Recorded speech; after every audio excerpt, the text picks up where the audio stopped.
Al eeuwenlang lopen wij over de aarde. Generatie na generatie. Telkens over hetzelfde stukje grond. De een zet er zijn eerste stappen, de ander blaast er zijn laatste adem uit. De grond onder onze voeten is het toneel van ons leven en het graf van onze geheimen. Ga met ons mee, op zoek naar sporen van ons verleden, om ze opnieuw naar het oppervlak te brengen. Expeditie Limburg. Ontdek het verleden.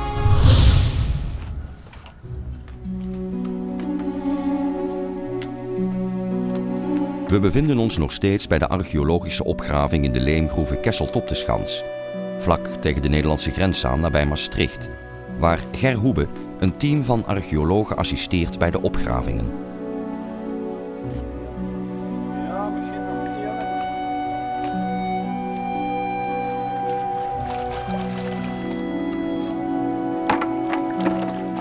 Het stuk dat Jean-Pierre hier juist gevonden heeft is een afslag. Ja. En hier... Afslag een stuk steen dus? Ja, een stuk silex. En hier zie je nog een stukje cortex. De schil, de buitenkant. De buitenkant van de knol eigenlijk. En zo'n afslag wordt eigenlijk afgehaakt van een groter stuk silex dat we een kern noemen.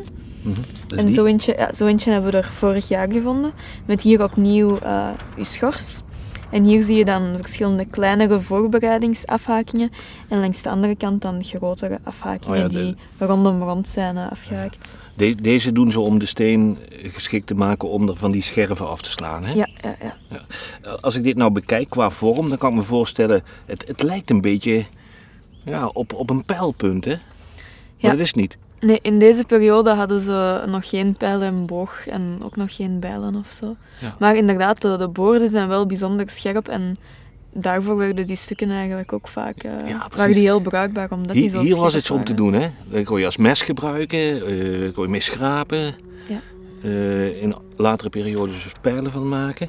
En dit is een hele bijzondere kernsteen, want daar heb je nog iets bij gevonden. Ja, al het materiaal dat we hier gevonden hebben is in dezelfde soort silex gemaakt, dus vermoedelijk afkomstig van dezelfde knol. En we hebben hier al een afhaking gevonden die op de kern past. Dus ze hebben zo op de kern geklopt en vervolgens is deze afhaking eraf gebroken. En dat heb je bij elkaar gevonden?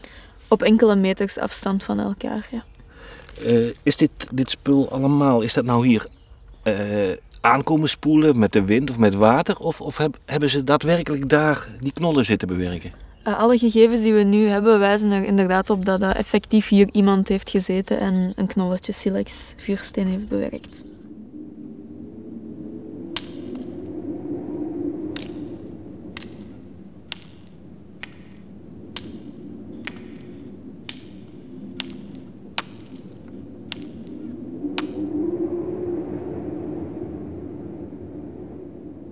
En waarom werden hier goede vuurstenen gevonden?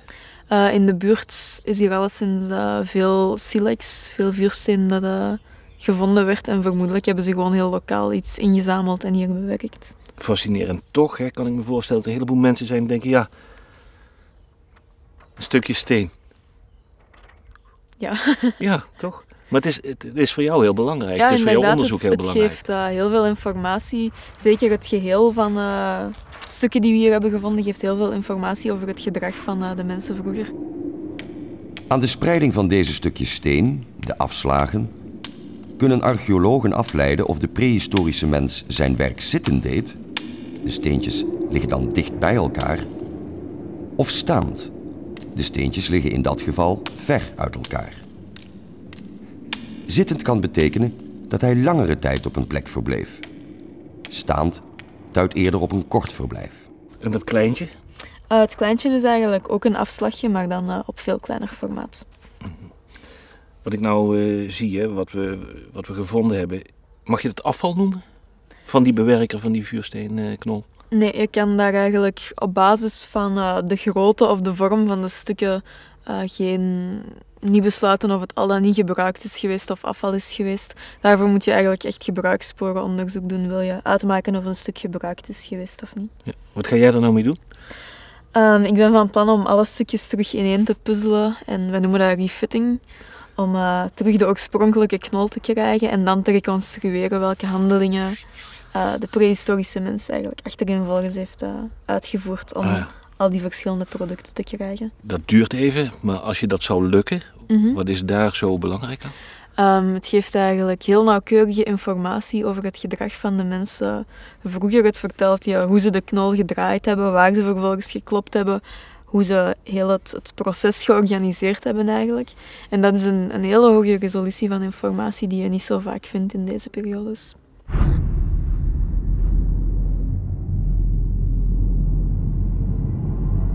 Dit is zo'n beetje de geschiedenis van de evolutie van de mensen.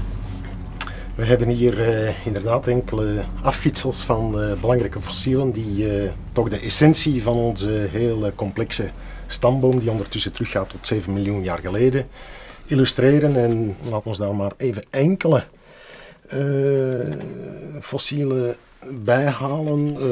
Om te beginnen dit, Homo ergaster, een van de vroegste vertegenwoordigers van ons geslacht Homo.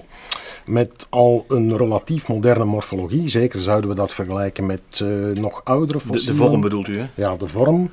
Een duidelijk toegenomen hersenvolume.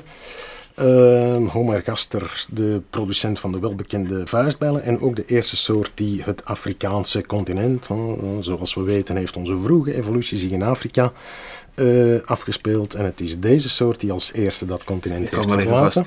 Ja, en we gaan verder met onze menselijke lijn in vogelvlucht. We springen meteen naar dit belangrijke specimen uit Kapwe die we toeschrijven aan een soort Homo rhodesiensis.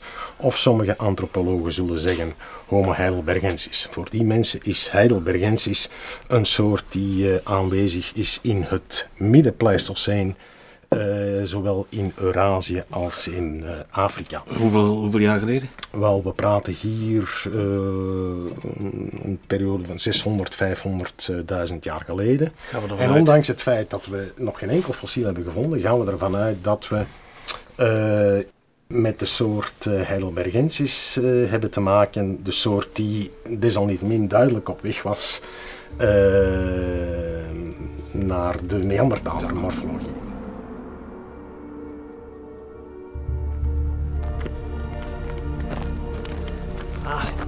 Jouke Nijman is historisch tekenaar en hij is iets aan het maken van hoe het zou kunnen zijn. Laat zien.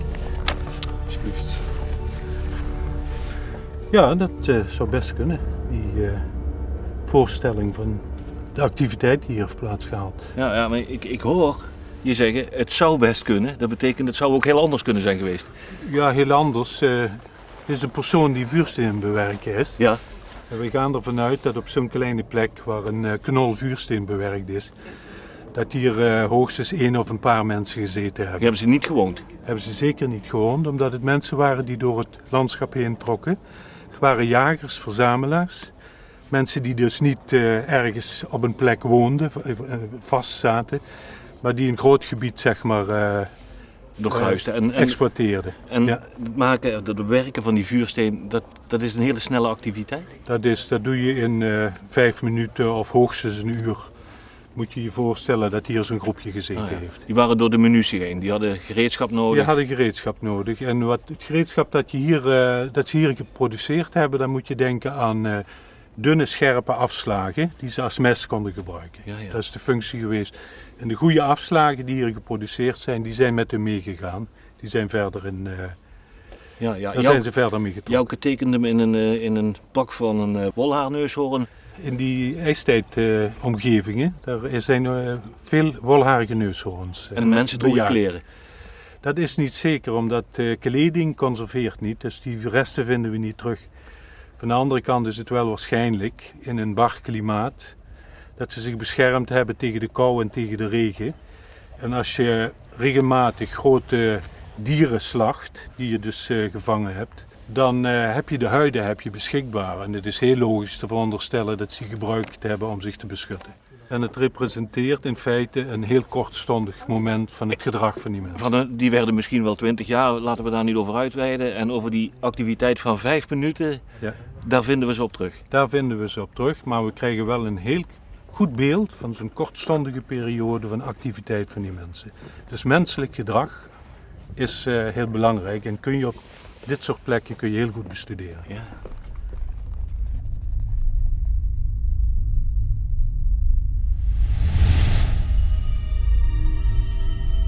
We weten nu dat deze stenen 280.000 jaar oud zijn. Maar wat kunnen de stenen ons vertellen? Anne van Balen is archeoloog en gespecialiseerd in prehistorie. We hebben hier materiaal uit verschillende periodes liggen. Hier hebben we een eerste stuk uit het Olduvaiaan. Dat is ongeveer 2,5 miljoen jaar geleden. En dat was een bijl, een hamer? Ja, je kan eigenlijk zien dat ze hier 1 stuk van hebben afgeklopt. Dus om hier een scherpe rand te verkrijgen. Die is maar helemaal weg. Ja, die is ondertussen helemaal gerold. En dat? Dat is uit de volgende periode, een vuistbijl uit het Acheuleaan. Ja, je kan zien dat ze aan 2 kanten bewerkt zijn en mooi symmetrisch zijn. En hier had men eigenlijk een groot stuk vuursteen dat systematisch bewerkt werd tot men uiteindelijk dit als werktuig, een kernwerktuig, overhield. We merken ook de heel scherpe boorden die gebruikt konden worden om te snijden en dergelijke. Ja. En dan bij de aanvang van het Middenpaleolithicum, ongeveer 300.000 jaar geleden, dat is ook de periode waarin dat Kesselt ongeveer gedateerd wordt, zien we eigenlijk een heel andere techniek van vuursteenbewerking. Hierbij wordt eigenlijk van uw blok silex worden allerlei stukken afgehaald en het zijn die stukken zelf die belangrijk gaan zijn.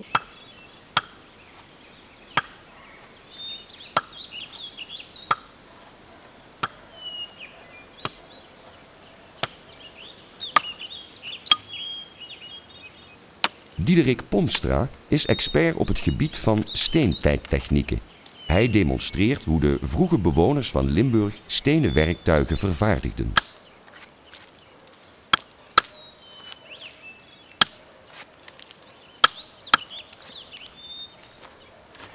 Ik ben hier bezig met vuursteenbewerking.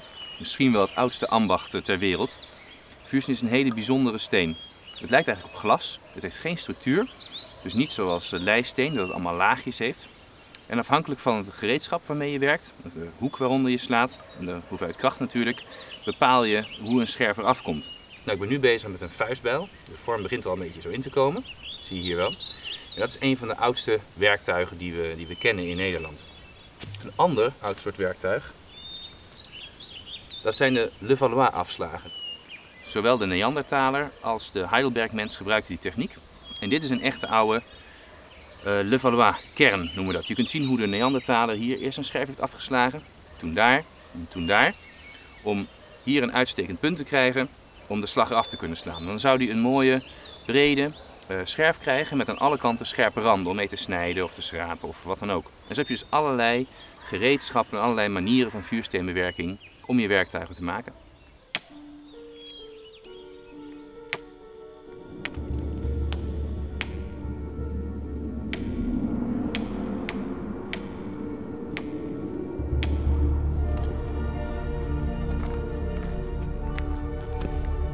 Maar wat kunnen een handvol steensplinters ons nog meer vertellen? Een belangrijk onderzoeksinstrument bij het bestuderen en analyseren van stenen werktuigen is het zogenaamde refitten. Daarbij tracht een archeoloog zoveel mogelijk afslagen van een vuursteenknol weer in elkaar te passen. Op die manier kan hij of zij achterhalen op welke manier de vuursteenbewerker de oorspronkelijke vuursteenknol heeft bewerkt. In feite draait de archeoloog daarbij de bewerking van de vuursteenknol om. De film wordt teruggedraaid. Ik ben de stenen die we hebben gevonden in Kesselt aan het refitten. Aan het refitten? Je bent ze weer in elkaar aan het zetten? Ja, we puzzelen eigenlijk alle stenen terug aan elkaar totdat we de oorspronkelijke knol opnieuw krijgen. Waarom is dat goed? Dat levert ons een hele hoop informatie over de manier waarop de prehistorische mens op deze site met zijn grondstof is omgegaan. Manier, hoezo? Hoe die hem bewerkt heeft? Ja, je kan eigenlijk op basis van deze refits heel nauwkeurig zien welke handelingen de prehistorische mens achtereenvolgens heeft uitgevoerd en wanneer hij zijn knol heeft gedraaid. En deed ze dat allemaal waar hij dan zelf? vervolgens heeft geklopt. Nee, daar zijn heel veel verschillen in en daarom is het eigenlijk belangrijk dat we dat hier heel nauwkeurig kunnen reconstrueren. En daardoor kun je dateren? Kun je zeggen hoe oud iets is wat je vindt? Ja, het geeft een indicatie, maar je moet daar ook altijd wel mee oppassen met op basis daarvan vindplaatsen te dateren. Ja. Maar je vindt natuurlijk nooit meer alles terug, hè? Nee, vaak vinden we op sites slechts een deel van heel de sequentie terug. Een heel goed voorbeeld is deze vuursteenknol. Zal ik het doosje wegzetten? Ja. Waarbij dat je eigenlijk kan zien dat we hier ook een hele hoop refits hebben gevonden. Maar hier in het middenste deel, hier zit er nog een groot gat. En daar paste eigenlijk de kern in. Dus ze hebben daar een knol grondstof mee naar de site gebracht, die bewerkt. En vervolgens de kern eigenlijk terug meegenomen en die misschien ergens anders gebruikt. Wat waren dat nou voor mensen die daar vuurstenen hebben staan bewerken of zitten bewerken? Op zich is dat een moeilijke vraag om te beantwoorden. Het was alleszins geen homo sapiens, dus geen soort zoals wij nu tegenwoordig. En over het algemeen wordt met het Midden-Paleolithicum de Neandertaler geassocieerd, maar hier zitten we eigenlijk in het vroege Midden-Paleolithicum. Steentijd, hè? Ja, een periode waarover weinig geweten is welke mensensoort ermee geassocieerd werd. Meestal worden Neandertalers pas verondersteld van rond 250.000 jaar geleden voor te komen. En dus zou het mogelijk Homo heidelbergensis kunnen zijn waarmee we hier te maken hebben. Maar aangezien we hier eigenlijk geen menselijke resten gevonden hebben en er binnen de paleoantropologie nog grote discussie daarover bestaat, is dat eigenlijk een heel moeilijke vraag om op te antwoorden. Wat doet paleoantropologie? De leer die fossiele resten, fossiele mensenresten bestudeert. Geen antwoord? Nee, geen antwoord. Is niet te geven? Nee. Jammer. Het is onwaarschijnlijk dat de prehistorische mens, waarvan de archeologen de resten hebben gevonden, zich kon voorstellen dat de door hem achtergelaten prehistorische werktuigen ooit door zijn toekomstige nazaat, de Homo sapiens, zouden worden gevonden. Maar dat ons verleden die prehistorische mens is, dat weten we zeker. Evenals het feit dat er zo'n 300.000 jaar geleden prehistorische mensen rondliepen in wat nu Limburg is.